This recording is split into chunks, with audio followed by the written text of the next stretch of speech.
On June 19, 1861, in Calamba, a town south of Manila, Rizal was born 7 of 11 children of Francisco Mercado and Teodora Alonso.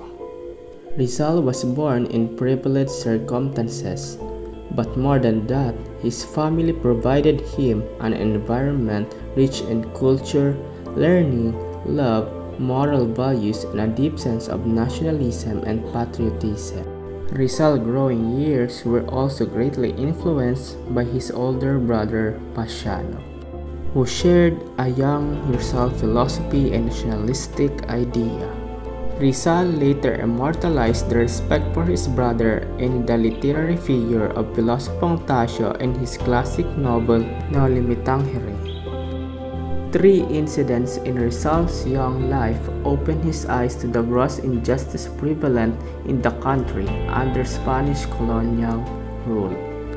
The first incident was at the age of 11, when his mother was imprisoned on a false charge of having connived to kill another woman. Rizal witnessed her humiliation as she walked barefoot to the prison 30 kilometers away. Rizal brought back to life his injustice and the person of Sisa, also in No Limitang Here. Rizal made Sisa the character to represent all mothers' inherent love for their children. Second incident was when Rizal became a victim himself. He was whipped and jailed because he failed to do his hat when he passed the lieutenant of the Spanish Guardia Civil. The third event, which really aroused Rizal's sense of national consciousness, was the execution of the 3 priests, Burgos, Gomez, and Zamora, in 1872. It strengthened Rizal's yearning for justice and served an inspiration for one of his classic novels, El Filibusterismo.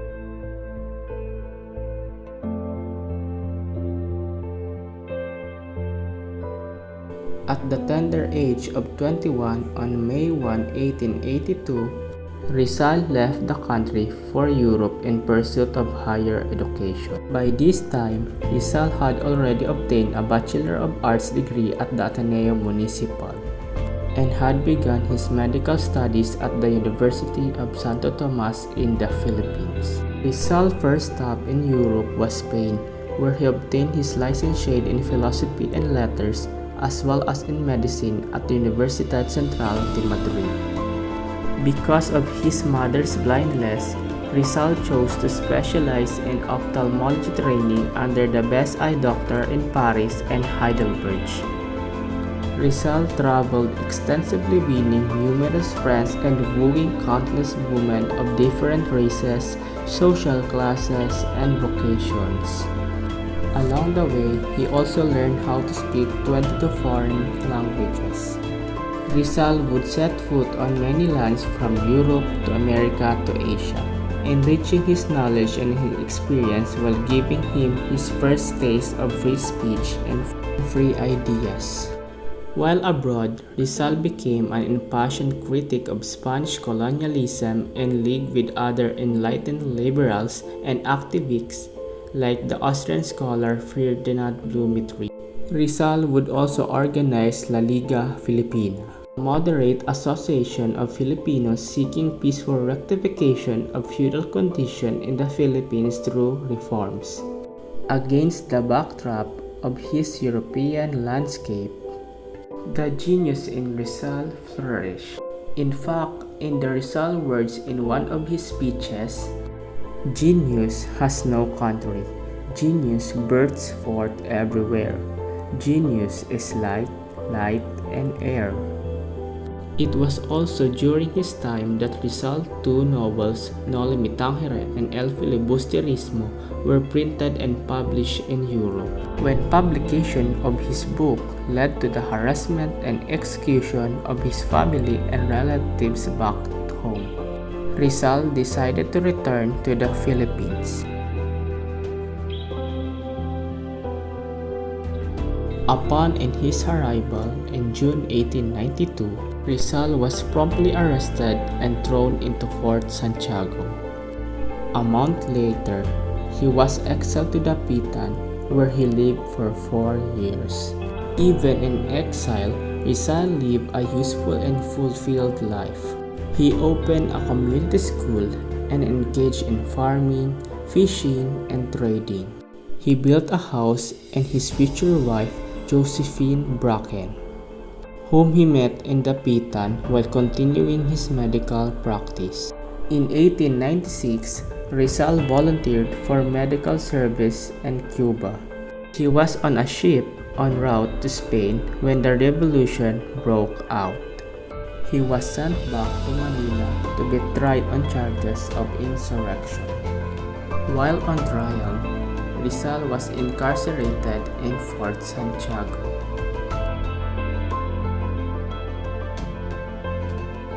In December 1896, Rizal was sentenced into death. On the night of his conviction, and he penned his greatest poem, De Ultimo Hilos. This poem, My Last Farewell, was to be found in the fuel receptacle of an alcohol lamp which Rizal gave Narcisa, one of his sisters, the night before he died. In the morning of December 30, 1896, at exactly 7:03 a.m., before a crowd of 400 people in the Bagumbay, Luneta, Manila, Rizal was executed. The death of Jose Rizal catalyzed the Filipino Revolution against Spanish oppression. It served to reawaken in the Filipinos a sense of pride in themselves and in the race.